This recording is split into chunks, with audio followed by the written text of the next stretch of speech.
Tôi rất là hạnh phúc khi có mặt ở đây cùng các bạn ở Việt Nam.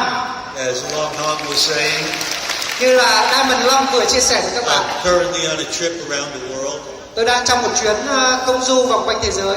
I started in the United States about 10 days ago. 10 ngày trước thì tôi bắt đầu rời Mỹ, Went to Korea, để đi đến Hàn Quốc, then to the Philippines. rồi Philippines. Now I'm here in Và Vietnam. bây giờ tôi đang ở đây cùng các bạn. Tomorrow I go to India, Ngày mai thì tôi sẽ sang Ấn Độ, then to Vienna, rồi sang Áo then to London, và London, Anh, and then back home. và sau đó quay về Mỹ. So literally around the world. Gần một vòng quanh trọn thế giới. But we're excited about Vietnam.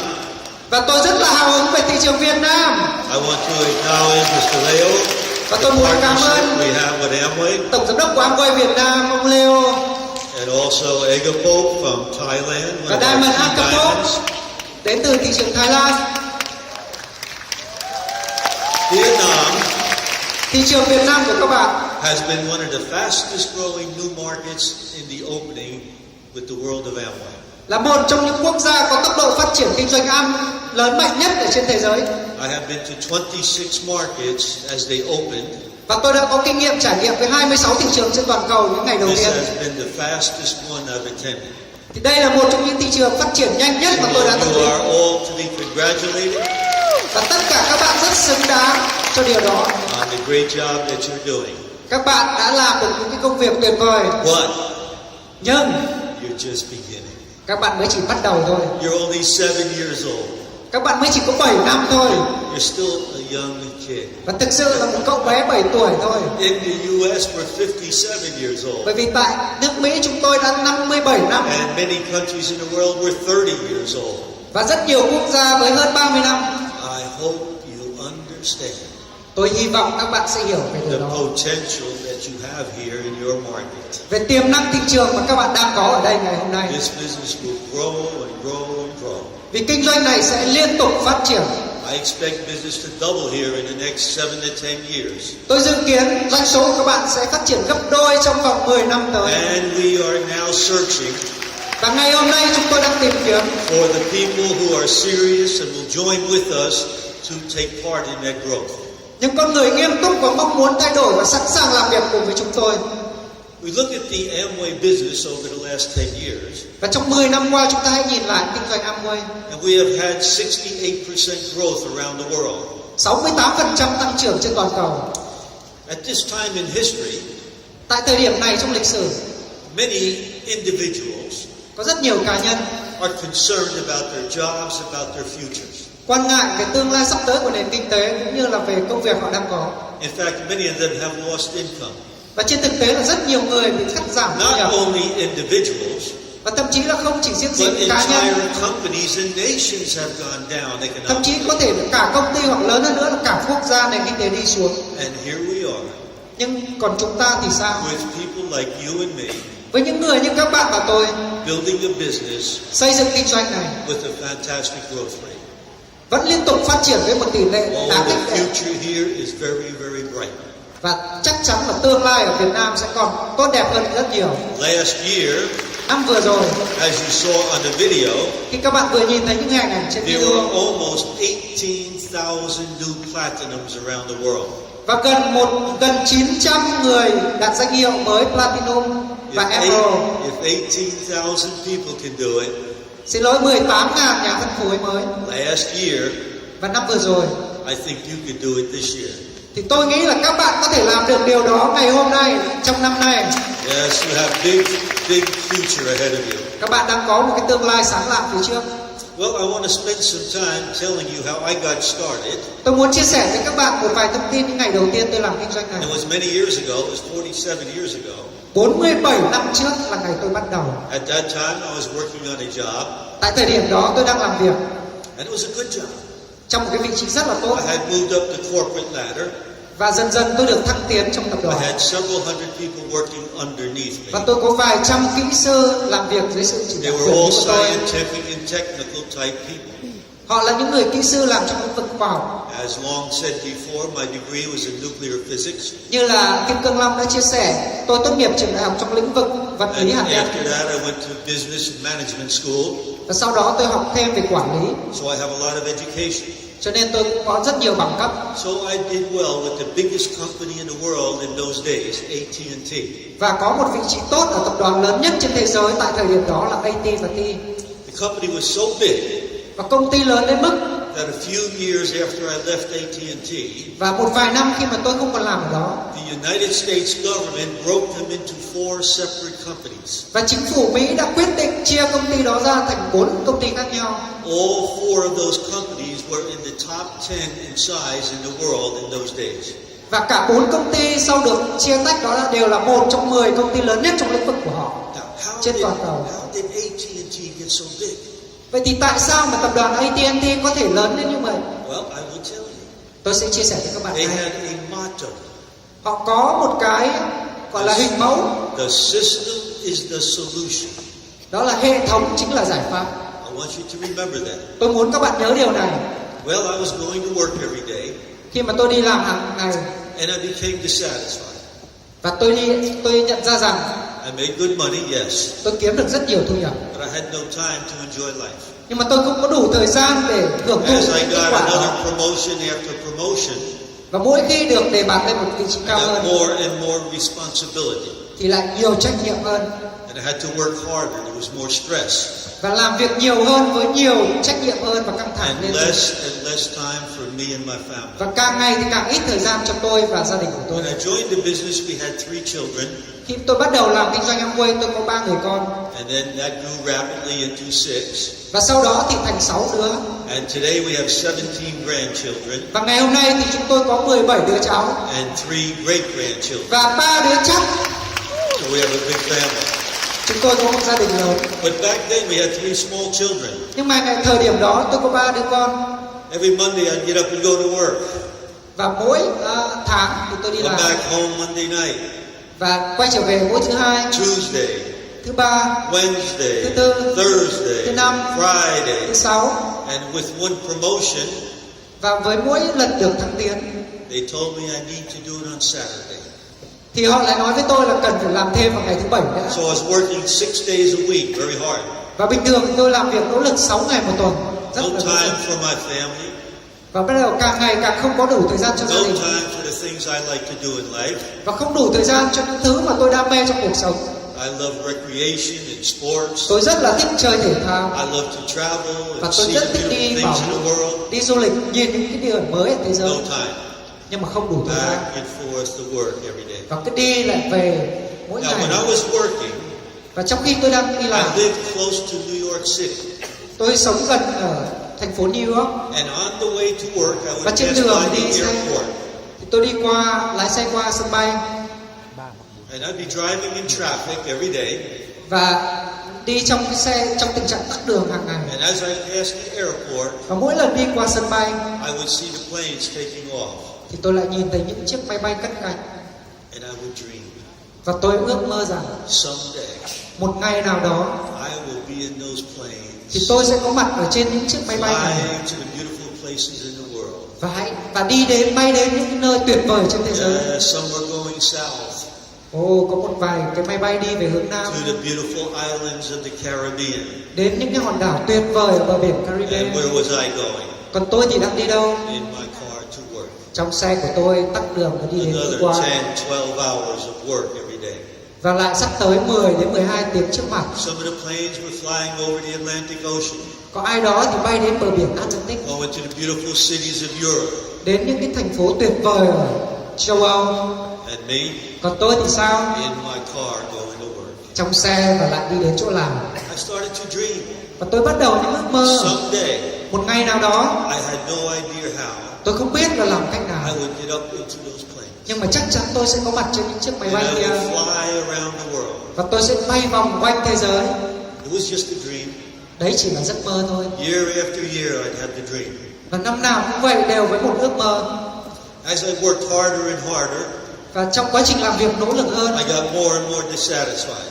thì tôi cũng có được những cái thành tựu nhất định. One day I read a book.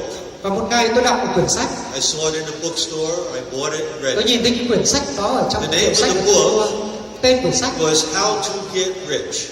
đó là làm thế nào để giàu có. It was written by the richest man in the world at that time, John Paul Getty.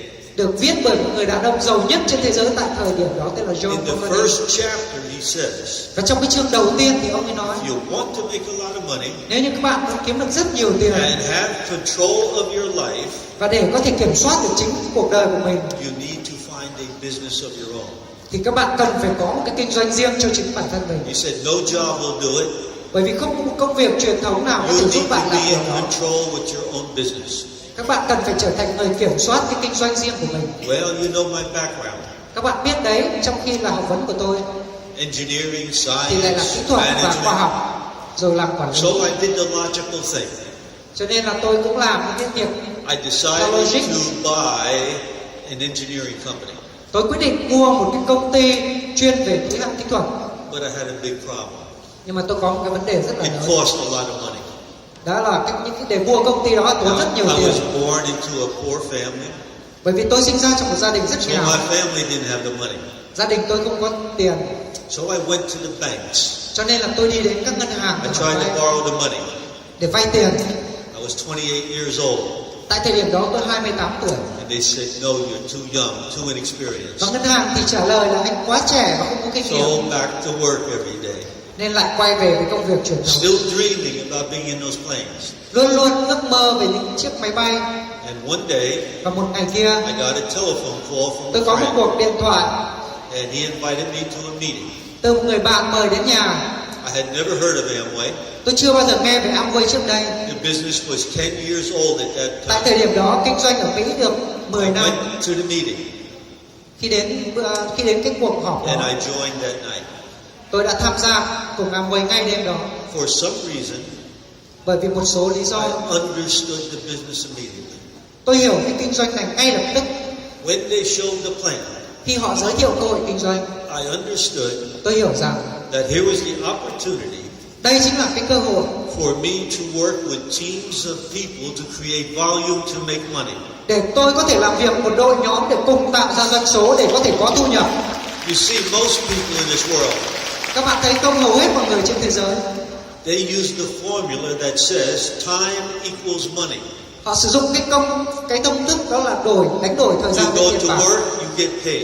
Các bạn đi làm, các bạn được trả lương. If you don't go to work, you don't get paid. Nếu các bạn không đi làm, các bạn sẽ không nhận được lương If you nữa. have a business Nếu các bạn có một cái kinh and doanh you riêng shut the doors and take a trip for a month, và you nếu như make bạn no đóng cửa money. kinh doanh đó một tháng để đi du lịch thì cũng không có tiền. 90% of the people in the world 90% dân số trên toàn cầu work with the formula time equals money.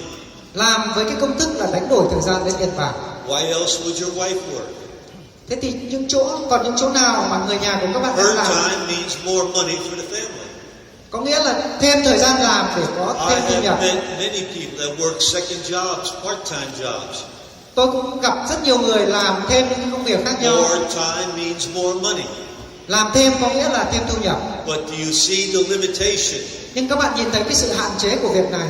Time runs out. Họ không còn đủ thời You gian nữa. only have so much time. Chúng ta không có nhiều thời gian.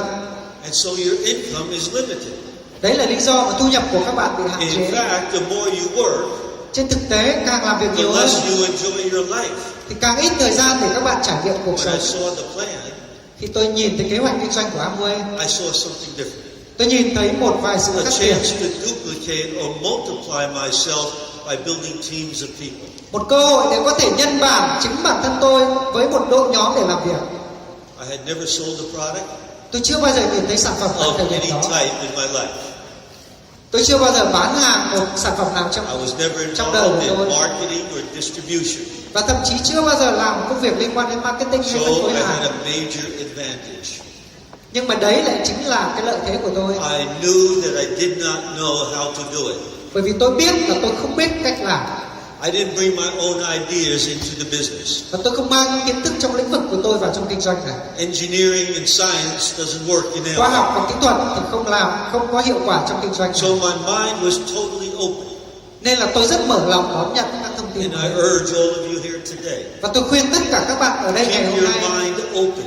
hãy luôn để cho lòng mình Learn mở. a new system, a new way of building a Hãy học business and cách making làm money. mới, cái hệ thống mới Don't bring your old ideas into Đừng mang những cái business. suy nghĩ cũ của mình vào kinh doanh. Learn from the experts that know how to do it. Hãy học từ những người chuyên gia có kinh nghiệm trong lĩnh vực này. And this is one of the most important lessons that we teach around the world. Và đây là cái bài học quan trọng nhất mà tôi đi dạy mọi người The trên thế giới. system is the solution. Hệ thống chính là giải pháp. We have a system. Và chúng tôi có một hệ When I thống. joined the business, Khi chúng tôi tham dự kinh my doanh, upline taught me how to do the business. người bảo trợ hướng dẫn tôi cách làm. I listened to them. Tôi lắng nghe ông ấy. I didn't challenge them. Và tôi không bao giờ thách thức lại They họ. knew better than me. Bởi vì họ biết rõ hơn tôi trong kinh doanh Oh, I này. had more education. Có thể là tôi có thêm I kiến had a thức trong better lĩnh vực của job than they tôi. had, Và có thể tôi có vị trí cao hơn trong lĩnh but vực they của tôi. knew this business and I didn't. Nhưng họ biết về kinh doanh này hơn tôi. So I followed their teaching. Nên tôi lắng nghe và làm theo họ. A step-by-step system to build the business Và and một be hệ thống có successful. những bước làm để chúng tôi có thể đạt được thành công. And so I say to you, Cho nên tôi chia sẻ với các bạn ngày hôm follow nay, the system, hãy làm theo hệ step thống by step. từng bước một.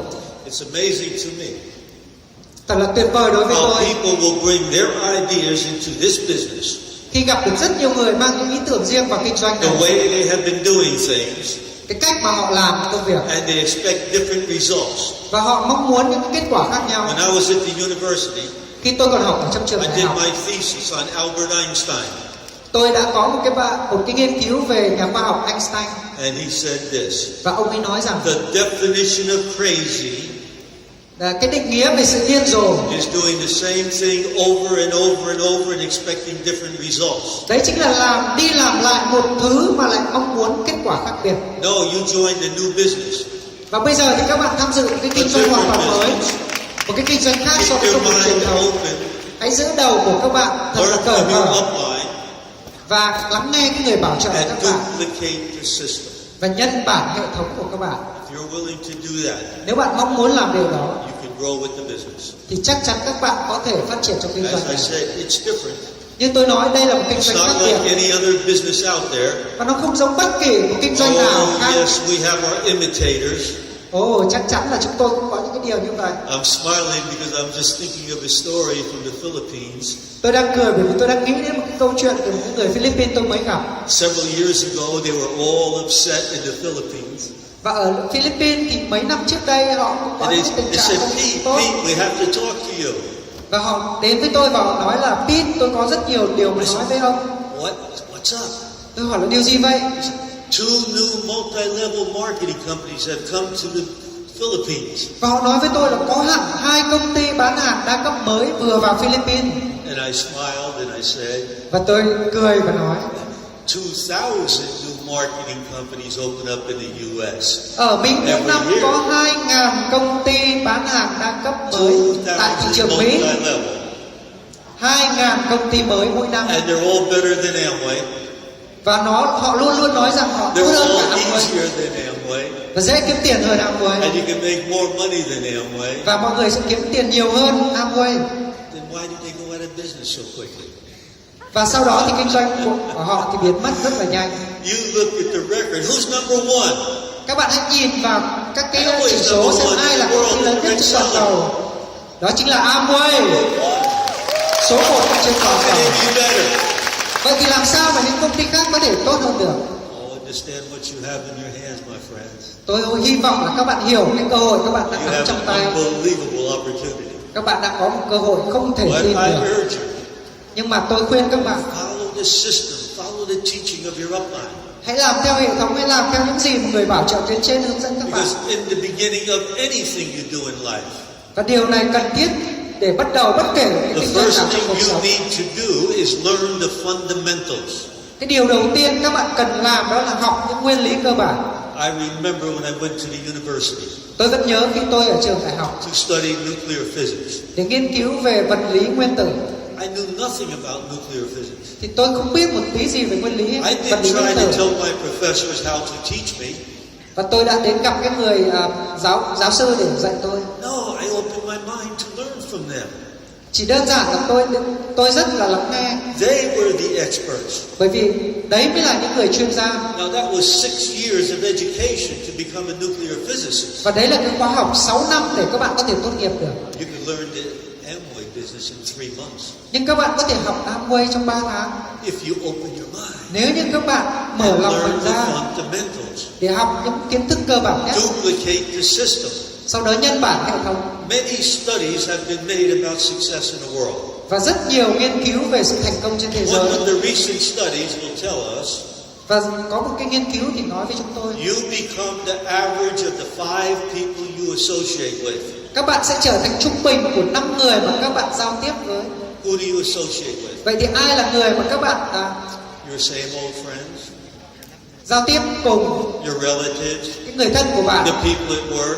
những cái người bạn đồng nghiệp, In most instances, they're similar to you. và hay là những người cũng giống như bạn hiện tại. You want to make more money and build a business and have time Nếu như các bạn muốn kiếm thêm thu nhập và xây dựng kinh to doanh enjoy life, để có thể trải nghiệm cuộc sống, associate with people that do that. thì hãy có quan hệ với những người đang làm việc đó Then thành you will công. become like them. Sau đó thì các bạn có khả năng trở thành họ. That means Có nghĩa là following the system with your upline. hãy làm theo cái hệ thống mà người tuyến trên của các bạn đang làm. Learn from them Hãy học từ họ and then duplicate what they do.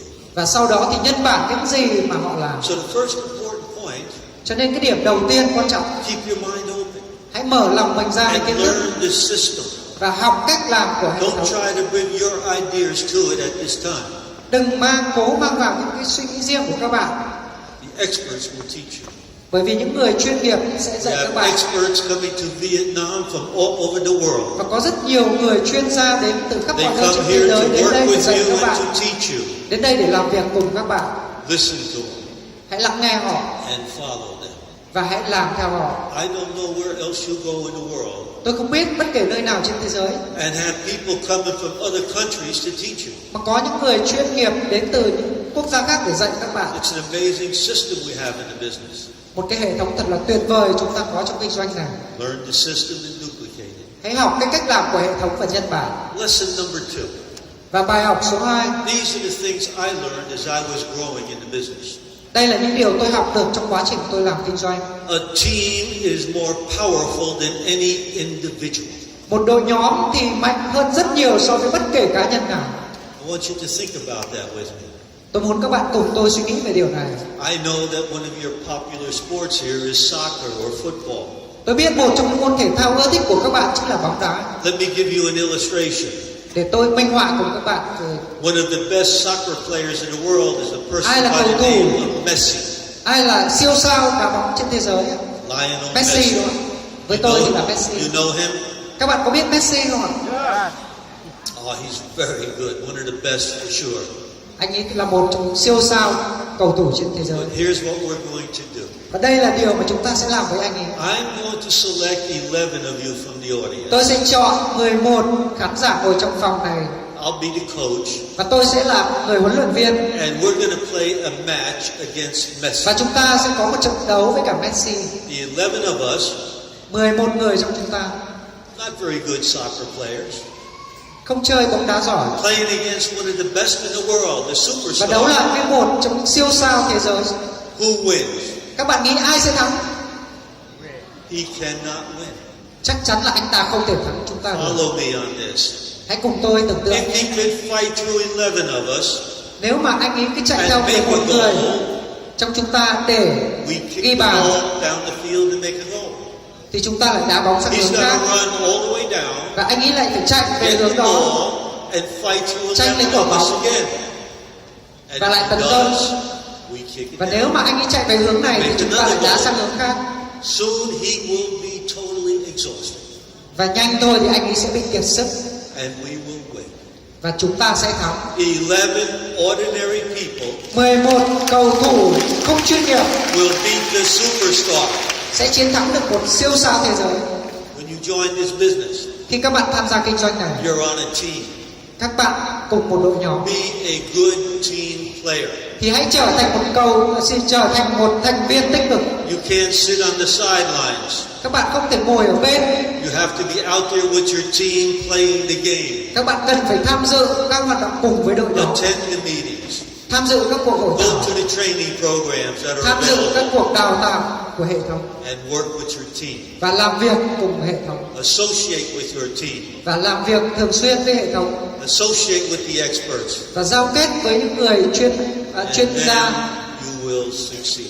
thì đấy là lúc mà các bạn có thể thành công được. So number one, Vì vậy điều thứ nhất, open your mind, follow the system. hãy mở lòng mình để học những điều mới của hệ thống. Number two, Điều thứ hai, be a good team player. hãy là một thành viên tích cực của Work đội nhóm, together effectively. làm việc cùng với những thành viên khác. I've been in this business a long time. Tôi đã làm kinh doanh này đủ lâu, People that isolate by themselves bởi vì rất nhiều người tự tách mình ra do not last very long in the thì họ business. không tồn tại lâu trong kinh doanh này. If you work with a team, Nếu các bạn làm việc cùng với một đội nhóm your chances of success increase dramatically. thì cơ hội thành công của các bạn rất là lớn. So I started the business. Và sau đó tôi bắt đầu kinh doanh này. I only had a few hours, Tôi chỉ có một vài tiếng, 2 hours a day perhaps. có thể là khoảng 2 tiếng một ngày thời điểm đó. I showed the plan every day. Và tôi chia sẻ giới thiệu cơ hội kinh doanh Right tất cả các after I ngày. joined, I showed the plan every day. Và ngay từ khi tôi tham gia, tôi chia sẻ cơ hội kinh doanh hàng ngày. Monday, Tuesday, Wednesday, Thursday, Friday, after work, I showed the Thứ plan. hai, thứ ba, thứ tư, thứ năm, thứ sáu, ngay sau thời gian làm việc. Saturday and Sunday, I showed more plans. Thứ bảy và chủ nhật tôi có nhiều thời gian hơn. In 7 months, Và trong 7 tháng I matched the income on my job. thì tôi đã có thu nhập bằng với thu nhập của mức lương hiện tại. An income that took me 14 years to achieve. Cái mức thu nhập mà tôi mất 14 năm để có được. 7 months, I matched it. Và trong 7 tháng làm cùng AMWAY thì tôi đã có được mức So thu I nhập đó. quit my job. Nên tôi quyết định là không đi làm That truyền was thống. my dream. Và tôi bắt đầu với giấc mơ Be free. để trở thành một người tự do. I don't have to get up and fight the traffic every day. Bởi vì tôi sẽ không cần phải dậy sớm hàng sáng để đối diện với tắc I đường hàng ngày. continue to work hard for the rest of the year. Và cả năm đó tôi vẫn làm việc nỗ lực. Now I'm full time in the business. Và thời điểm đó tôi bắt đầu toàn So thời I gian với worked AMWAY. hard. By the 12th month, Và sau đó 12 tháng I had 3 times the income of when I was working on my job. tôi có thu nhập gấp 3 lần so với những gì mà tôi làm việc trong công I việc truyền worked thống. hard for another 2 years. Và tôi làm việc nỗ lực 2 năm sau I nữa. worked hard and I worked smart, Nhưng làm việc nỗ lực và làm việc thông minh, building the system, xây dựng hệ thống, working with the team. làm việc cùng với đội nhóm. And after 3 years, Và sau 3 năm we qualified as Diamond and Executive Diamond at the same chúng time. tôi đạt danh hiệu Diamond và Executive Diamond cùng một thời điểm. And as you saw before, Như những gì các bạn đã xem trên hình ảnh. for 44 years we have been at that level and higher. Và 44 năm qua chúng tôi luôn luôn duy trì danh hiệu đó và Never cao hơn. went down. Và chưa bao giờ tụt xuống. Why? Tại sao? The power of the team. Đấy chính là sức mạnh của đội nhóm. We teach the system, we work the system. Tôi dạy theo hệ thống và tôi làm theo hệ We thống. teach the correct structure to build Tôi dạy cái cấu trúc hệ thống so đúng that you để have xây dựng. long-term solid business. Để các bạn có một cái kinh doanh phát triển bền vững. If you want a job, a part-time job, Nếu các bạn chỉ muốn một công việc bán thời gian it's short term. thì đấy là ngắn hạn. I built this business for the long term. Nhưng tôi xây dựng kinh doanh này cho dài hạn. After 3 years Sau 3 năm at the executive diamond level, với danh hiệu Executive Diamond, strong legs, all với 9 những of cái hệ them, thống rất very là bền strong, vững and a large side volume, và với doanh số rất lớn, ruby side volume, doanh số Ruby cá nhân, I relaxed for 8 years. tôi đã nghỉ ngơi sau 8 năm liền để tận hưởng cuộc sống. I'm in those airplanes. Và đấy là khoảng thời gian tôi ở trên những cái máy bay Flying tôi từng around mơ the ước world. và đi đến những vùng đất We tuyệt went vời. everywhere. Và chúng tôi đã đi trải nghiệm khắp nơi trên thế giới.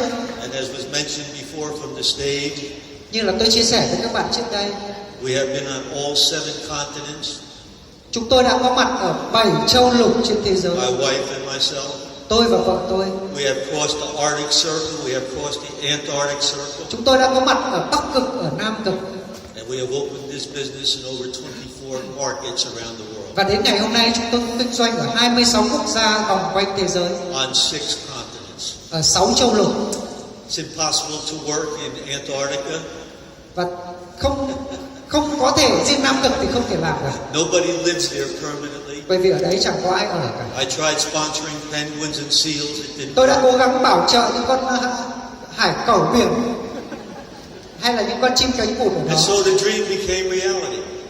Và đấy là cái cách mà giấc mơ của I'm tôi in trở those thành hiện planes. thực. I'm flying around the world. Tôi đã ở trên những cái máy bay đó và bay vòng quanh thế giới. Why? Tại Open sao? mind, learn new ideas, Bởi vì tôi mở lòng và học learn những the điều mới, system, duplicate the system, học hệ thống để nhân bản hệ thống and work with the power of the team. và làm việc với sức mạnh của đội nhóm. Because a team can do more than an individual. Bởi vì một đội nhóm luôn luôn mạnh hơn một cá When nhân. I'm flying around the world, Và khi tôi bay vòng quanh thế what is giới my team doing? thì đội nhóm của tôi đang làm gì? In the U.S., they're working, they're growing.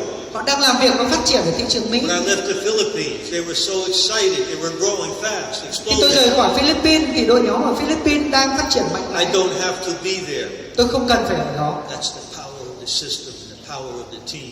Đấy chính là sức mạnh của hệ thống, sức mạnh của đội nhóm. I don't want a business Tôi không muốn một cái kinh that I doanh have to work at every year. mà tôi phải làm việc tất cả các năm. If you build it the wrong way, with the wrong structure, Nếu như bạn xây dựng hệ thống theo cái cách không đúng với you một cấu will trúc fight không đúng every year to qualify at certain levels. thì năm nào các bạn cũng sẽ phải chiến đấu nỗ lực để đạt You lại cái build mục it tiêu mới của mình. right, and it grows by itself. Nếu như các bạn làm đúng thì hệ thống sẽ tự nhân bản. No matter where you are. Không quan trọng các bạn ở đâu. In that 8-year period while I was relaxing, Và trong khoảng thời gian 8 năm mà tôi dành để đi du lịch thế giới, every month my income grew. tháng nào thu nhập của tôi cũng phát triển. Because people were building their own dreams. Bởi vì có rất nhiều người xây dựng giấc They mơ had riêng a của họ trong system hệ to thống duplicate. và họ có một cái hệ thống I để didn't nhân worry bản. about them doing the wrong thing. Và tôi không lo là họ sẽ làm không đúng. And they were with a team that could teach them and help them. Và họ đang có một đội nhóm hướng dẫn và đồng hành với họ. Well, after 8 years, I came back, started working again. Và sau 8 năm trải nghiệm thế giới thì tôi quay lại và I làm set a tiếp new tục. goal. Bởi vì tôi có mục tiêu mới. And then in 1979, we went double diamond. Và 1979 thì chúng We've tôi been đạt danh double hiệu Double diamond or Diamond. higher every year since. Và sau đó năm nào chúng tôi cũng đạt danh hiệu mới. 1981, we go triple diamond. Năm 91 chúng tôi đạt Triple We Diamond. hold the level, we go crown. Và sau đó thì chúng tôi đạt Crown. But in 1985, Và 1995 I had a new dream. tôi lại có một ước mơ mới. I'm not sure why. Tôi không biết tại sao. I had a very big business in the U.S. Tại thời điểm đó tôi có một kinh doanh rất là lớn ở I Mỹ. really did not have to work anymore if I chose not to. Và tôi hoàn toàn có thể lựa chọn là tôi không làm nữa. Because my teams would grow by themselves. Bởi vì hệ thống của tôi tự phát triển. But I was looking for a new challenge.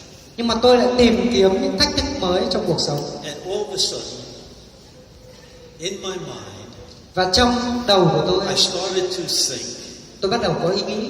why not build a business around the world? Tại sao không phát triển kinh doanh ra toàn cầu nhỉ? A few months later, Và một vài tháng sau the đó, AMWAY company announced tập đoàn AMWAY thông báo they will be opening the business in the country of Italy. họ sẽ mở cửa thị trường tại Ý. When they opened, I got on a plane, I flew to Italy. Và khi họ mở cửa thì tôi đã lên máy bay để đi đến I Ý. did not know anybody in Italy. Tôi không biết bất kể một ai ở Italy. I'd never been there before, Bởi vì tôi chưa bao giờ đến Ý. except to ski in the Alps. Trừ cái chuyến trượt tuyết ở núi, các đỉnh núi ở Ý. I did not speak Italian at that time, Và tôi không biết nói tiếng Ý tại thời điểm đó. but I got on a plane, flew to Italy. Nhưng tôi vẫn lên máy bay để bay đến Ý. Let me tell you, my friends, Để tôi chia sẻ với các bạn. you learn how to build this business. Các bạn cần phải học cách xây dựng kinh doanh này. That is true security. Đấy là một trong những sự an toàn. You don't know what will happen with a job. Các bạn có thể không biết là điều gì sẽ diễn ra đối với công việc hiện tại của các bạn. I was talking to a person just a few weeks ago, Vài tuần trước tôi nói về chuyện với một người so confident in their job and their position.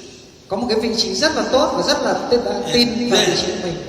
A bigger company bought the company, Nhưng mà đột nhiên thì có một công ty lớn hơn mua lại công ty của anh ấy. and they fired him. Và họ sa thải anh ấy. After 15 years of hard work, Sau 15 năm nỗ lực, you don't know what will happen. các bạn sẽ không biết điều gì diễn ra. Security is in you. Sự an toàn ở trong Learn bạn. how to build this business.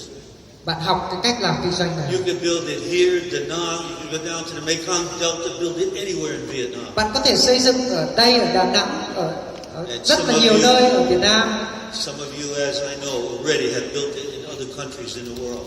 Thậm chí có những người đã xây dựng kinh doanh này ở các nước khác nữa ngoài Việt Nam. So there I am in Italy. Và bây giờ thì tôi đang ở Ý. I don't know anybody. Tôi không biết một I ai. don't speak the language. Tôi không nói tiếng Ý. You know what I did? Các bạn biết tôi làm gì In the không? lobbies of the hotel, Ở trong cái sảnh của khách sạn tôi in ở, the restaurants, ở trong nhà hàng tôi I kept ăn. asking the same question. Và tôi hỏi cùng một câu: Do you speak English? có ai nói tiếng Anh không? Do you speak English? Bạn có nói tiếng Anh không? Do you speak English? Bạn có nói tiếng Anh không? Finally, somebody said, yes, I speak English. Và cuối cùng cũng có một người nói: tôi nói tiếng Anh đây. And I said, sit down, I want to show you something. Và tôi bảo họ rằng: anh hãy ngồi xuống, tôi có một cái này muốn nói với anh. That was the first person I sponsored in Italy. Và đấy cũng chính là cái người đầu tiên tôi bảo trợ vào trong kinh doanh này. He became my translator. Tôi sẽ chia sẻ thêm sau đây. I said, invite your friends, let's talk to your friends. Cho nên hãy nói chuyện với người bạn của And mình. we started to grow. Và sau đó anh ấy trở thành lãnh And đạo I found trong hệ other thống. people that spoke English, and they started to grow. Và khi tôi tìm được những người nói tiếng Anh thì họ bắt đầu triển khai kinh doanh. 2 months ago, I was in Italy 2 tháng trước đây tôi ở doing a seminar like this. trong một cái hội thảo như thế này 7,000 people in the audience. với 7.000 người tham dự. And it all started, Và tất cả đều bắt đầu do you speak English?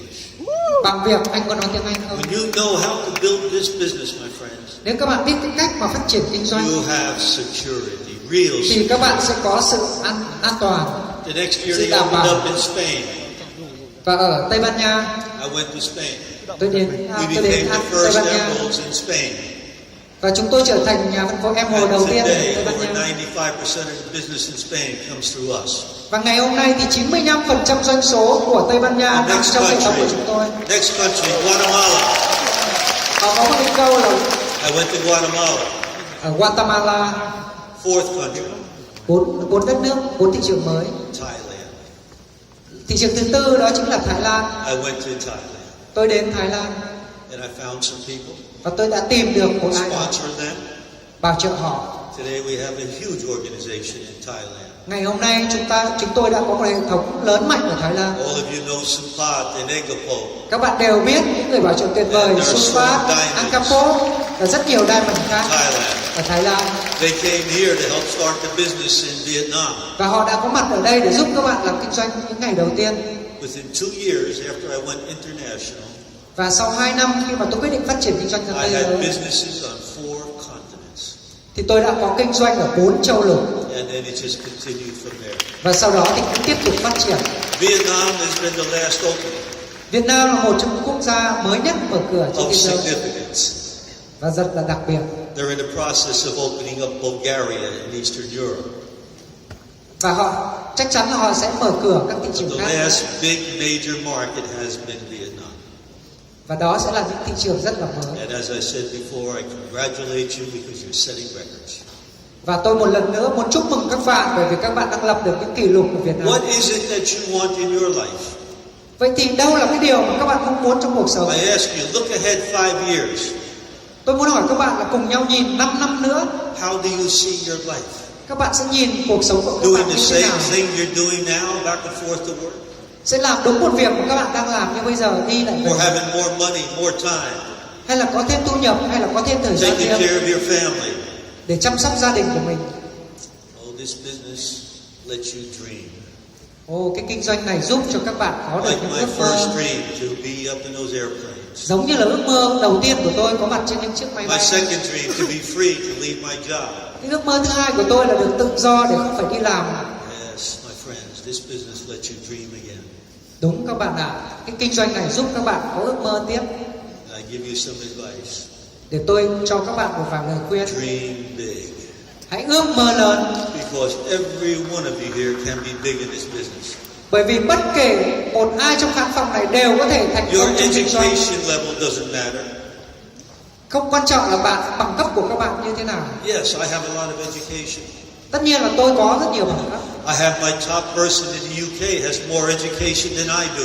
Nhưng trong hệ thống tôi có những người giỏi hơn tôi rất nhiều ở Anh. We have a double diamond in Thailand that has 5 doctorate degrees. Tôi có một nhà phân phối tuyến dưới Double Diamond ở Thái Lan có 5 bằng So I tiến sĩ. know if you're educated, you can do it.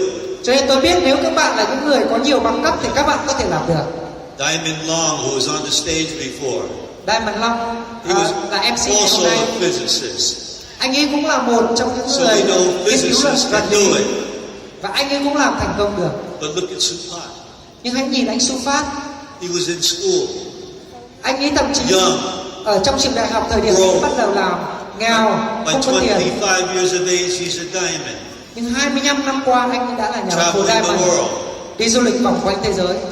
Oh yes, my friend. Đúng vậy các bạn, You can do this. các bạn có thể làm được. I believe it. Tôi tin như vậy. But that's not enough. Nhưng điều đó thì chưa đủ. You have to believe it. Các bạn phải tin. You see, anyone can follow the system. Các bạn thấy không? Bất kể ai có thể làm It's theo not hệ thống. complicated. Nó không hề phức tạp. It's step by step. Chỉ cần làm từng That bước. opens up the business and the potential for success to every person. Họ mở cửa kinh doanh này với tất cả những người mong muốn làm kinh doanh. In India, Ở Ấn Độ, our top person, cái người nhà phân phối Is a woman, lãnh đạo trong hệ thống của a tôi là một người phụ single nữ, mother with a là một phụ son, nữ one đơn son. thân với một cậu con trai. She found herself in a situation Cô ấy có một cái tình huống bắt đầu without a husband không có chồng and no income. và không có thu nhập She had no working experience. và không có kinh nghiệm làm việc trước đây. She joined the business. Cô ấy tham dự kinh doanh. Today, she's our number one person in our organization in India. Ngày hôm nay cô ấy là nhà phân phối lãnh đạo cao nhất trong hệ thống của chúng tôi ở Ấn Độ. Why? Tại sao? She knew she didn't know. Bởi vì cô ấy biết rằng cô ấy không biết. She learned the system. Cô ấy học hệ thống We built a powerful team with her. và chúng tôi xây dựng một đội nhóm vững mạnh cùng với cô ấy. And now they're exploding in India. Và ngày hôm nay thì họ đang phát triển bùng nổ ở thị trường Ấn Yes, Độ. my friends, Các bạn của tôi, does not matter. nó không thành vấn Your đề. education level or your work Các bằng cấp experience. hay là kinh nghiệm truyền thống các You bạn have đã that có. open mind. Nếu như các bạn có một You take mở lòng advantage of the team, the power of the team. và trở thành một thành viên trong một đội ngũ vững Great mạnh heights await you. thì tiềm năng đang đón chờ các bạn. Along the way, Và tiếp tục sau đó, my son joined the business. con trai tôi cũng làm kinh doanh cùng với tôi. It's an interesting story Và có một câu chuyện rất thú vị tôi because muốn he chia was sẻ. working on Wall Street. Bởi vì thời điểm đó anh ấy đang làm việc trong He was a phố stockbroker. buôn. Anh ấy là một người làm trong That lĩnh was vực his dream. cổ phiếu. Đấy là ước mơ của anh ấy. At age 25, Ở tuổi 25, he was making a lot of money. anh ấy kiếm được rất nhiều tiền. But in that year, Nhưng mà tại thời the điểm đó, United States government chính phủ Mỹ arrested many of the top people on Wall Street bắt rất nhiều người có thu nhập cao ở Wall Street for insider or illegal trading. bởi vì những cái kinh doanh trái phép họ làm với cổ phiếu. My son's bosses were arrested, Và con sếp của con trai tôi cũng put bị in bắt jail for many years. và cho vào tù trong rất nhiều năm. A secure job. Mặc dù trước đấy là một công việc rất là đảm bảo, kiếm được rất nhiều tiền. Young man, 25. Và con tôi chỉ có 25 tuổi, cộng với một cậu trẻ. His whole dream shattered. Và ước mơ của anh ấy đã bị So vỡ he mộng. came to me. Và cậu ấy đến với tôi He said, I have to change. I have to do something different. và nói con sẽ phải thay đổi, con sẽ phải làm cái công việc khác. Tôi bảo con ấy thôi 3 là months, 3 tháng nữa we're opening up in the country of Mexico. Amway sẽ mở cửa thị trường Mexico I'll send you to Mexico. và tôi gửi cậu ấy sang Mexico. And you start building the business there. Anh ấy bắt đầu phát triển kinh doanh, xây dựng kinh I doanh. went back and forth. Tôi đi và về. For 3 months, we worked hard as a team. Trong 3 tháng làm việc nỗ lực cùng với con And tôi. then the business opened in Mexico. Và sau đó thì tập đoàn mở cửa thị trường Mexico. And we made diamond in 6 months. Và con tôi trở thành kim cương sau 6 tháng tại thị trường Mexico. Nobody had done that before in 6 months. Bởi vì chưa có ai đạt được danh hiệu đó trong I tốc độ 6 don't tháng. know if anybody has done it since. Và tôi không biết là sau đây có ai đạt được kỷ lục đó không. Tôi chưa bao giờ nghe về cái kỷ lục đó. Why did we grow so fast? Vậy tại sao mà chúng tôi phát triển? We brought the system.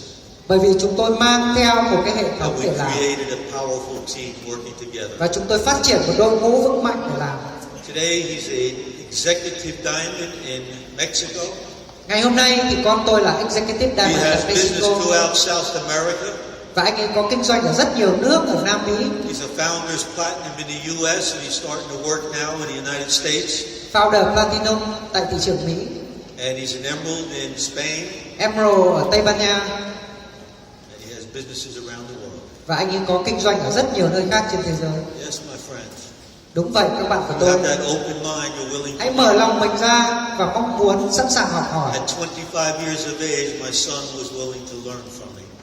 Và cái năm con trai tôi 25 tuổi thì nó mới sẵn Today, sàng học he's từ a tôi. multi-millionaire, flies around the world. Ngày hôm nay thì con tôi đã trở thành triệu phú When và he bay vòng opened quanh his thế giới. mind Và từ khi mà nó mở and đầu mở followed lòng the mình system, làm theo hệ thống he built a secure business. và xây dựng được một cái kinh doanh bền vững và an toàn. He would not have to work again ever in his life at this point. Và từ thời điểm đó anh ấy không phải bao giờ làm việc nữa He's a young man, và vẫn là một người trẻ. but he's got 9 strong, deep, powerful legs. Nhưng mà cậu ấy có 9 chân phát triển bền vững And more that are coming. và nhiều chân nữa đang đến. Last year we grew 38% in Mexico. Năm ngoái thì chúng tôi đã phát triển 38% ở thị trường Mexico. Yeah, it's exploding in Mexico too. Và kinh doanh ở Mexico vẫn đang liên tục phát triển. Wherever we find people that follow the system Và ở tất cả những thị trường chúng tôi có những người mà and làm theo work đúng thị together trường on a team, và làm việc cùng với một đội nhóm we have success. thì đều có thành công. And we're proud of it, and we're glad you're part of our family.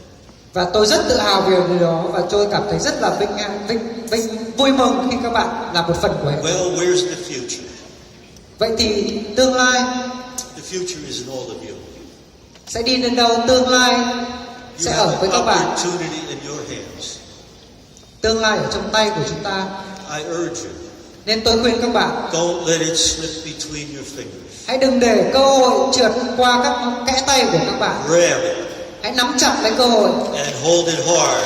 và hãy giữ chặt cái cơ hội của các bạn và hãy chiến đấu về cơ hội của các bạn. The business works. Bởi vì cái kinh doanh này đáng để làm. The question is, will you work? Nhưng mà cái câu hỏi đó là các bạn Will có you xứng đáng work không? smart? Các bạn có làm việc nỗ lực không? Các bạn có làm việc chăm chỉ hay không? I teach the people Tôi dạy mọi người the business is like rowing a boat. kinh doanh này giống như là các bạn chèo thuyền. Just visualize this with me. Hãy tưởng tượng cùng với tôi. You're in a boat. Các bạn chèo You have two thuyền. paddles. Các bạn có hai cái. You begin to Mái chèo. paddle only with one. Nếu như các bạn chỉ chèo bằng một mái What happens? thì điều gì sẽ xảy ra? You will start to go around in circles. Các bạn sẽ bắt đầu quay vòng tròn. So you try the other paddle. Và sau đó các bạn lại thử bằng cái tay còn lại. What happens? Điều gì sẽ xảy ra? You go around in circles the other way. Các bạn sẽ lại quay vòng What is the theo hướng answer? ngược lại. To get to your destination, Vậy thì cái câu hỏi là you have to roll with both paddles simultaneous. để thẳng tiến thì các bạn cần chèo bằng hai tay cùng một lúc. Do you understand me? Các bạn hiểu ý tôi không? Well, with the business, we have two paddles.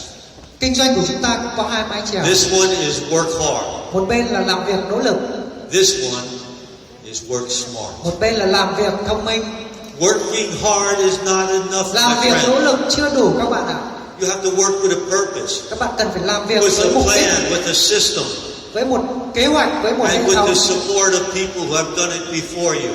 với những người mà đã hỗ trợ các bạn đã thành công. Then you begin to row your boat with two paddles. Thì đấy mới là cái cách các bạn chèo thuyền bằng hai tay. And then you start rowing towards your goals. Và các bạn sẽ phát triển để hướng về mục tiêu của mình. Oh yes, I hope you have strong dreams. Tôi hy vọng là các bạn có những cái ước mơ lớn. We're all different. Bởi vì chúng ta đều khác nhau. I hope you have strong dreams. Tôi hy vọng các bạn có những ước mơ lớn. When I made platinum, Khi mà tôi đạt danh hiệu Platinum, I began to read more and more books. tôi bắt đầu đọc nhiều sách hơn. The first book I read was called Think and Grow Rich. Cái quyển sách đầu tiên mà tôi đọc đó là I love Nghĩ the giàu và làm title. giàu. I love the title. Tôi rất là thích. Napoleon Hill is famous. He wrote the book. Napoleon Hill viết quyển sách đó. In the beginning, he says this: Ngay từ đầu tiên ông ấy nói rằng you need a strong dream to motivate you to work. các bạn cần phải có một ước mơ lớn để tạo động lực cho mình. How strong is your dream? Vậy thì giấc mơ của các bạn lớn đến đâu? My dream was strong. Ước mơ của tôi rất lớn. Yes, very strong. I wanted to be in those planes. Tôi muốn được ở trên những cái máy bay đó. When we opened Vietnam, our dream was strong for you. Khi mà thị trường Việt Nam mở cửa thì tôi có một cái ước mơ We rất had a lớn. strong dream. We came from the Philippines. We came from Thailand. We came from the U.S. to find the people who are serious about their future. Và chúng tôi đến từ Philippines, từ Thái Lan, từ Mỹ để tìm những người có những ước mơ nghiêm túc. And we continue to grow with people that have that dream. Và chúng tôi sẽ tiếp tục phát triển với những người có những ước mơ vậy. Now row your boat with 2 paddles. Hãy chèo thuyền của chính các bạn bằng 2 tay. Well, I'd like to now show you some pictures. Và bây giờ tôi muốn chia sẻ với các bạn một vài hình ảnh. Bộ phận kỹ thuật có thể đưa cái Do we have đặt a... slide. Is it worth it Nó có đáng để làm không? to learn a system, Để học cái hệ thống, to duplicate a system, để nhân bản hệ thống, to work on a team, to work together để làm việc với một with đội nhóm, unity and power? để cùng xây dựng một đội nhóm. Well, we work on a fiscal year basis in AMWAY. Trong AMWAY chúng tôi làm theo năm tài chính từ So tháng 9 this cho đến tháng 8. PowerPoint presentation represents the last year of our life. Đây là những hoạt động mà chúng tôi đã có trong cuộc sống của mình trong năm tài chính Started vừa on rồi. September 1st, ended on August 31st. Bắt đầu từ ngày 1 tháng 9 năm 13 đến ngày 31 tháng 8 năm 2014. Okay, there we are. Và đây là những hình ảnh đầu tiên. September 1st, Ngày 1 tháng 9 we were at our beach home in North Carolina on the Atlantic Ocean. thì chúng tôi đang ở một căn biệt thự bờ biển, biển For Atlantic. 21 years, Và 41 năm qua we spent 4 months at our beach home. thì chúng tôi ở đây 4 tháng mỗi năm ở căn biệt thự May, bờ biển. June, July, and August. Tháng 5, tháng 6, tháng 7 và tháng 8. And while we are there, Và trong khi chúng tôi we ở đó, invite our top leaders from around the world. chúng tôi mời những nhà phân phối lãnh đạo của hệ thống They vòng quanh come thế and they giới. spend a week with us. Họ đến và ở cùng chúng tôi trong những tuần. This is a This is a group from the United Kingdom. Đây là một nhóm các nhà phân phối lãnh đạo đến từ Anh. Can't make a point. All right. You see our home? Các bạn nhìn thấy một vài hình ảnh bên trong căn nhà của It's chúng 4 tôi, levels high. 4 tầng cao It sleeps 22 people. và có 22 cái giường Has elevators với một cái thang máy and a huge kitchen, và một cái bếp rất rộng cho mọi người, as you can see. như các bạn có thể thấy. Then we came to Bangkok for our annual All Asia Leadership Seminar. Và sau đó thì chúng tôi đi sang Bangkok cho cái cuộc hội thảo 5 hàng năm countries. với 5 quốc gia. These are all platinums on stage. Và đây là những hình ảnh về những nhà phân phối And platinum trên sân khấu. my wife and myself. Tôi và vợ của tôi, We call it the Matz family reunion. chúng tôi gọi cái ngày đó là ngày hội gia đình Matz. We went home and then we go to a very special place in the United States. Chúng tôi sau đó quay về Mỹ và đến một cái nhà hàng cực vô cùng đặc biệt ở Mỹ. It's up in the state of Maine, Nó ở cái địa danh tên là Maine. where they have the best lobster in the world. Và đấy là nơi mà họ có những con tôm hùm ngon nhất trên thế giới. And my wife is the lobster queen. Và vợ tôi thì vô cùng yêu thích món này. I don't believe Nước how many hoàng của lobsters she can tôm eat. hùm. And she's thin. Trong khi vợ tôi vẫn cứ dáng người rất là đẹp. This is just private time for me and my wife. Đây là những cái thời gian riêng của chúng tôi. 3-4 days just together by ourselves, 2-3 ngày chúng tôi dành riêng thời gian cho nhau enjoying ourselves together. và thưởng thức. This particular year we had another purpose. Và trong cái năm này thì chúng tôi có một cái mục tiêu đặc biệt. We were scheduled to go on a kayaking expedition Và chúng tôi có kế hoạch để đi to chèo thuyền kayak Antarctica, ở Nam Cực also a scientific expedition. và cùng đi với các nhà khoa học Remember, I was a scientist. để thám hiểm, bởi vì I chúng still tôi cũng like là to do some work in that area when I get the chance. và tôi cũng luôn luôn thích làm trong lĩnh vực khoa học. But to go there, we had to get certified in kayaking. Nhưng mà để đi được ở đó thì chúng tôi phải qua những lớp đào tạo đặc biệt. Because if we tipped over in Antarctica, Bởi vì nếu như một cái thuyền mà lật ở Nam Cực and it's easy to tip a kayak, và rất dễ để lật thuyền kayak vì nó rất là you mỏng. have 90 seconds to get out of the water or you die. Các bạn chỉ có 19 giây để ra khỏi mặt nước, We nếu không had các bạn to sẽ chết. get certified to prove we could do it before they would Nên let các us bạn go. sẽ cần phải trải qua những khóa đào tạo và tốt nghiệp thì mới được So đi. there I am celebrating. I was just certified. Đây là bức hình chụp lúc mà tôi vừa mới And hoàn my thành khóa học wife đó. also got Và vợ certified. tôi cũng vậy. Then the company had a free trip. Và sau đó ALS, tháng 12 thì công ty có một chuyến du lịch as dành cho Mr. những nhà Leo phân said to you phối. before, they're going to continue to give you these trips all Giống như là Cà Leo vừa mới nói là AMWAY nổi tiếng trên toàn cầu bởi những chuyến This du lịch. particular trip I have been to 47 times.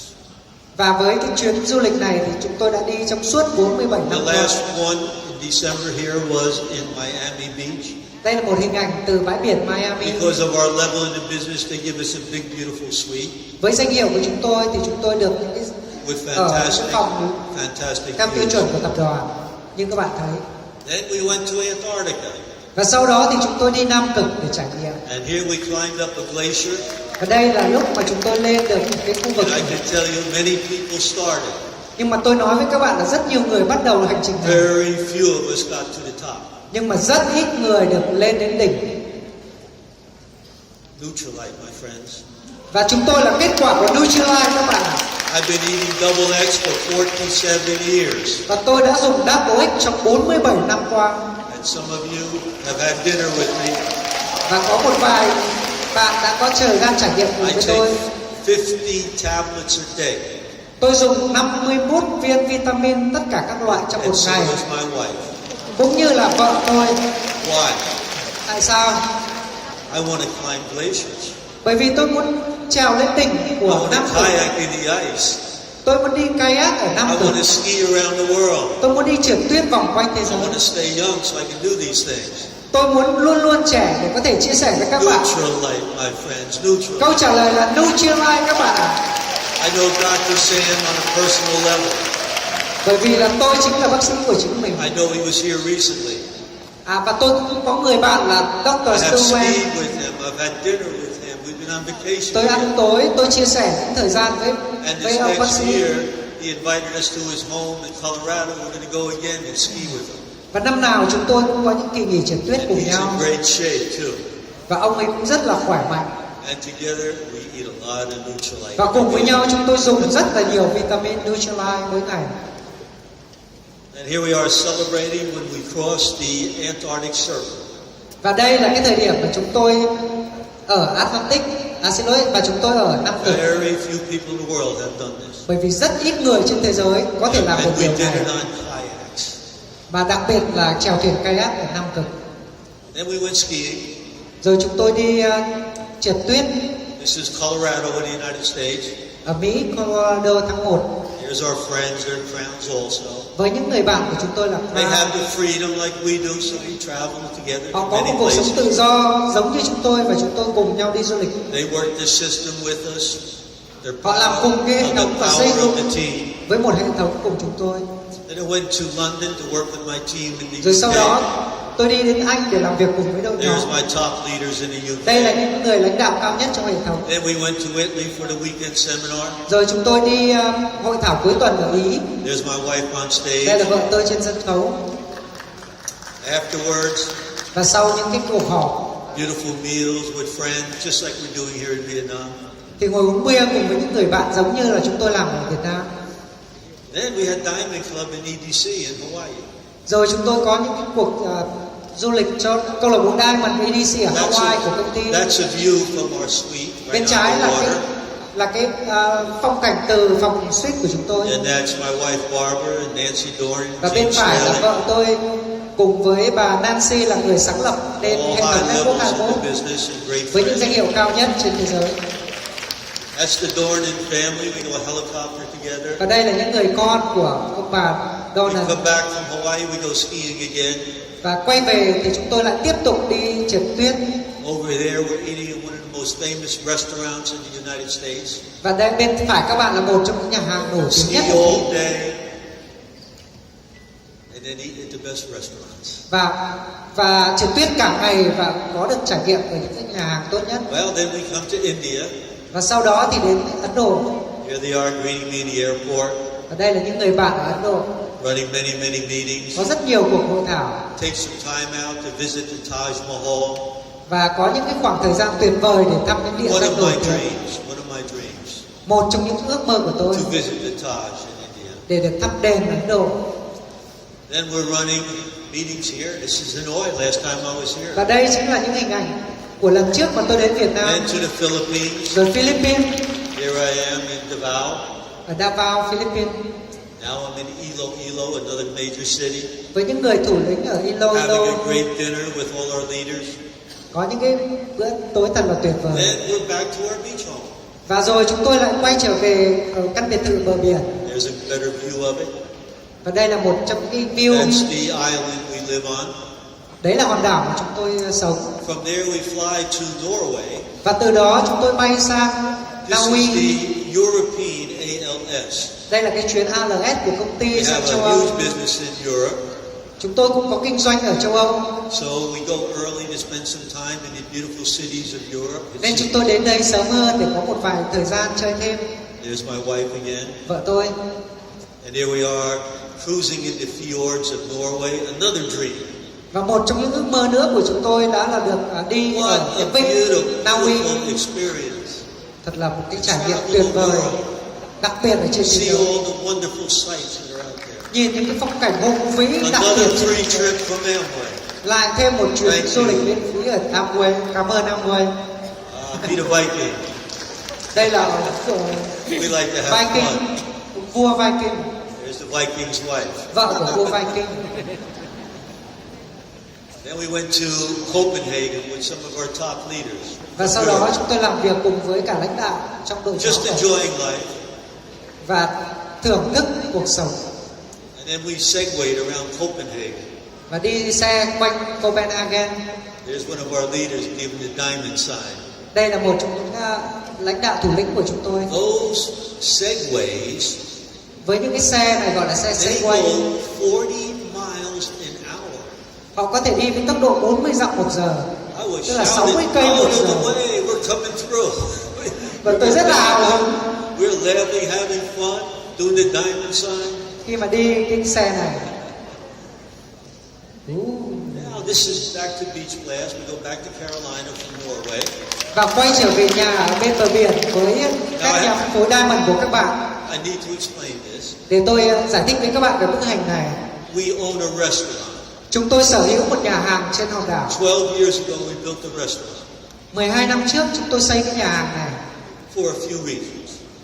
bởi vì một số lý But do. understand please, I don't run a restaurant. Nhưng mà các bạn cần biết rằng tôi không quản lý cái I nhà have hàng no này, desire to run a restaurant. bởi vì tôi không có mong muốn làm điều đó. I own a restaurant. Tôi sở hữu cái nhà hàng này. Do you know the difference? Các bạn hiểu cái sự khác nhau Fourth không? quadrant of Kiyosaki, Kim tứ đồ của Kiyosaki, investment quadrant. đó chính là cái đầu tư ấy. Reason we built it, Lý do mà chúng tôi xây cái nhà hàng we này, could not find a good restaurant near our home on the beach. bởi vì chúng tôi không thể tìm được một cái nhà hàng nào mà có đồ ăn ngon ở trên hòn đảo này. So my son-in-law is a builder, so he Nên con built rể a của tôi restaurant. xây cái nhà hàng này, nên tôi đặt tên theo con rể của tôi. His name is Rick, so we named it after Và him. tên cậu ấy là Rich, cho nên nhà hàng có tên là Rich. The second reason, Lý do thứ hai, we raised 6 kids. chúng tôi nuôi 6 người con. We took in a 7th that came from a broken home. Và chúng tôi nuôi thêm một người con nuôi thứ 7. As we were going double diamond, Và khi thời điểm đó chúng tôi là we double had diamond, 7 teenagers living in our home. chúng tôi có 17 người sống trong gia đình của chúng tôi. And my wife had to prepare dinner for them. Và vợ tôi thì phải chuẩn bị đồ ăn cho những Had gần to đấy go con người. shopping, had to clean up. Rồi đi shopping, rồi dọn sau mỗi bữa ăn. We need to take care of our kids. Bởi vì chúng tôi cần phải chăm So sóc I con cái. promised my wife. Và tôi đã hứa với vợ, I said, when the kids grow up and leave, khi nào mà các con lớn và không ở you cùng, will never have to cook again if you don't want to. thì em sẽ không bao giờ phải nấu ăn nếu như em không muốn. So we go out, go to our own restaurant. Cho nên là chúng tôi quyết định xây cái nhà hàng này. I only have one requirement. Tôi chỉ có một cái They yêu cầu duy nhất they trong nhà have hàng. to make the food I like. Họ phải có cái thực đơn mà tôi muốn. If other people like it, okay. Nếu khách hàng khác cũng muốn thì cũng được. I like it. My wife likes it. Nhưng mà That's quan why trọng we do biết, it. xin lỗi, nếu như mà khách hàng không thích không sao, nhưng biết là tôi với vợ tôi phải thích cái thực đơn. But you recognize these people. Các bạn cũng nhận ra rất nhiều người trong tấm hình này đúng không ạ? Yes, this is 12 Vietnam Đây là diamonds. 12 diamond đến từ thị trường Việt Nam. Came to visit us. There we are with the Dornan family. Ở đây với gia đình Donan để sáng lập nên hệ thống network 21 trên toàn cầu. David Dornan, the young fellow there, very, Và con trai là very David smart Dornan. guy, very smart guy. Là một chàng trai rất là thông minh. He loved the sign that said "Welcome to him." Anh ấy rất là thích cái biển hiệu này bởi vì chào And đón anh ấy. he said, "Pete, do me a favor. Anh ấy bảo là Pete, ông Pete, ông giúp tôi một việc là chụp cái ảnh and này show it to my group. và chia sẻ cho đội nhóm của I tôi. want them to know Tôi muốn họ biết rằng how they can welcome me when I go to their city to do a meeting. cái cách mà họ sẽ chào đón tôi khi mà tôi đi là giúp họ làm kinh doanh. So several months ago, I showed it at a big meeting in the United States. Và vài tháng trước thì tôi cuối cùng cũng đã chia sẻ tấm hình này ở trong một cái sự kiện lớn của anh And ấy. he loved it, and his group loved it. Và mọi người đều yêu thích cái tấm hình này. And then I said to him, Và sau đó tôi bảo cậu ấy rằng if you go up a couple more levels, nếu như mà anh đạt thêm các danh hiệu nữa we can do something even better. thì tôi cũng có thể làm thậm chí hay hơn nữa để chào đón anh. Ví dụ như thế này. This is in Thailand. Đây là ở Thái Lan, Just having fun. rất là vui. Oh, there's our Thai diamonds. I love this picture. Với những diamond đến từ Việt Nam. Freedom. Đây là tự do các bạn ạ. Here we are, Và having đây fun. chính là chúng tôi trải nghiệm You cuộc see sống. my wife in the middle. Các bạn thấy vợ tôi ở giữa. Everybody dancing, just having a Tất good cả mọi người time. đang nhảy, múa và có My những... friends, life can be so beautiful. Các bạn ạ, cuộc sống có thể rất là tuyệt vời. Build the business. Hãy xây dựng kinh doanh. There's Diamond Lay Long asking a question. Lê, founder EDC Lê đang hỏi những câu You hỏi. see, that's what it's about. Các bạn thấy không? Đây Even chính là their kinh doanh. diamonds are learning. Họ là diamond, họ vẫn tiếp tục học. Yes, they want to know more. Họ vẫn muốn nhiều Are kiến thức you hơn. asking questions of your upline? Các bạn có hỏi những câu hỏi dành cho upline các bạn không? Các bạn có làm theo hệ thống hay không? Here's another group from Italy. Lại một nhóm khác đến từ Italy. That's Massimo and Betty Bini. That's one of our teams in Đây là Europe. một trong những người lãnh đạo lớn nhất ở Italy của chúng tôi. Just having fun. Và chúng tôi có rất nhiều các cái I hoạt like động to tuyệt ride a vời. bike and exercise. Tôi rất là thích các môn thể thao. Here's the jet skis again. Jet ski. That concludes another year of our life. Và đấy là những hình ảnh kết thúc một năm vừa rồi. Năm thứ 47 của chúng tôi. Year 47. Năm thứ 47 trong kinh doanh This của is the way AMWAY. we've been living, friends. Đấy là cái cách mà chúng tôi có thể sống. And you can do the same. Và các bạn cũng có thể làm như chúng tôi. Hãy mở lòng mình ra Follow the system. và làm theo hệ thống. Join the team. Hãy tham gia cùng chúng tôi. Be a good team member. Trở thành một thành viên tích cực của đội nhóm. And dream big, my friend. Và hãy ước mơ lớn các bạn ạ. Because with AMWAY, Bởi vì với AMWAY, you can. các bạn có thể làm được. Thank you. Cảm ơn các bạn đã đặt